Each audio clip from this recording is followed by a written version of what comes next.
Okay, so I'm going to just do a quick run through of this investigative task. I like this for several reasons, but the very first part of it should have been pretty basic, but I think a lot of times we can miss points on these by not keeping the topic in context. So, like the first question, you have these two box and whisker plots. Each one is showing a group of 10 players, and what they're counting is how many shots it took them until they made their first shot. So they were teaching the one group, the visualization group, to visualize first, and then the no visualization, they just had them take their attempts. So the players who received visualization training were instructed to use visualization techniques before attempting to make the basket. The total number of attempts, including the last 2 attempts, were recorded for each player. So part A, based on the box plots, right? Based on the box plots, did basketball players who received visual training tend to need fewer attempts? So our answer to that would be yes. And the key part to this is to explain your reasoning. So when you go in to explain the reasoning, you want to make sure you say something that, if we compared the median, right, I can see that the median number of shots for the no visualization group seemed to be about 7, while the median number of shots, notice I'm not saying the median for no visualization is 7, the median for visualization is 4. It's the median number of shots attempted was 7, median number of shots was 4. So it does seem, and we can talk about center shape and spread. Both of them are skewed to the right, but also there's less variation in the number of attempts that this group required to take, right? Their IQR is much smaller than this IQR, so seems like there's less variability in the number of shots needed to be taken, and then also generally they take less shots until their first one, because 4 is a smaller median than 7.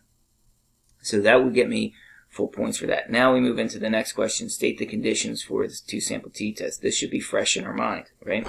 Did they take a simple random sample? It did say in the narrative that they were randomly assigned. Okay, so we're good on that. Now we go to our normality check, and we're going to have to say that it doesn't validate that condition since the 2 sample sizes are small. They're both 10, and both distribution shapes are skewed to the right, right? This one has an outlier and is skewed to the right, and this one is skewed to the right. So for SRS, we're good. For normality, we would want to say that it fails on that condition. And then we have no reason to believe the 2 samples aren't independent of each other, or the 2 groups are not independent, or an individual shots are independent from one to the next. Then this is where we can get confused, but it just, when you take a look at something like this, just realize that it's going to be something which is within your grasp. Think about and read carefully what they're asking you to do. So what they did was they did this experiment many, many times, right? The following dot plot shows the difference in medians for 100 trials of a simulation. So they simulated this experiment many, many times over, okay? And what we find is almost kind of like a bimodal shape distribution. But what they did each time is they took the visualization group minus the no visualization group. Okay, so try to picture what's happening here. They take the median for this group minus the median for this group. Okay, and they do that many, many times. So it should make sense to us that if we do that many, many times, right, we take the visualization group minus the no visualization group and observe where that's going to be centered. Now, when we did that in our one experiment, we got 4 minus 7, right, which would be -3. Okay, so I come down to this dot plot and I look where -3 is. Okay, so the question here says, using the observed differences and the results, right? Since we said previously that it's not safe to use t, now we're going to compare medians. Estimate a p-value. Right? Estimate. Doesn't say calculate. I had a couple people email me. A couple of my best students said, hey, we never learned how to find the p-value for difference in medians, right? Because these two are really good at statistics and they're really precise. And they maybe just missed it. It said estimate. If it says estimate, well, then that's all I'm going to do. We got a difference of -3 in our experiment, right?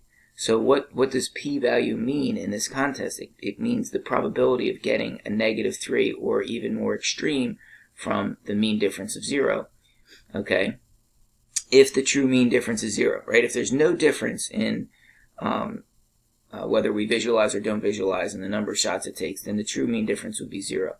So we get -3, and I count up 1, 2, 3, 4, 5, 6, 7, 8, 9, 10, 11, 12, 13, 14, 15, 16, 17. I think there's 17.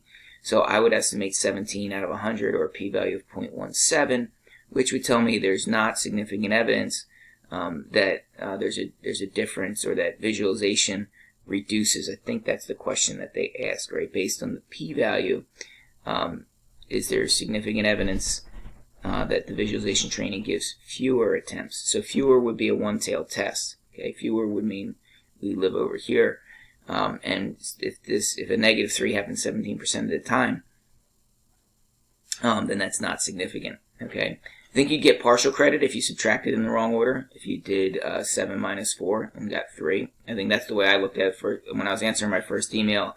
I didn't recall which order they subtracted, and I was just on my email, but I knew one was 7 and one was 4. So that was still partial credit if you answered it that way. And then you'd still be able to get full credit for this, answering the question based on the p-value. Okay, so neat little question for yesterday. I'm going to push out a new one today, and I'll see if I can send you all the scoring guide too, so you can get a more specific feedback on your results.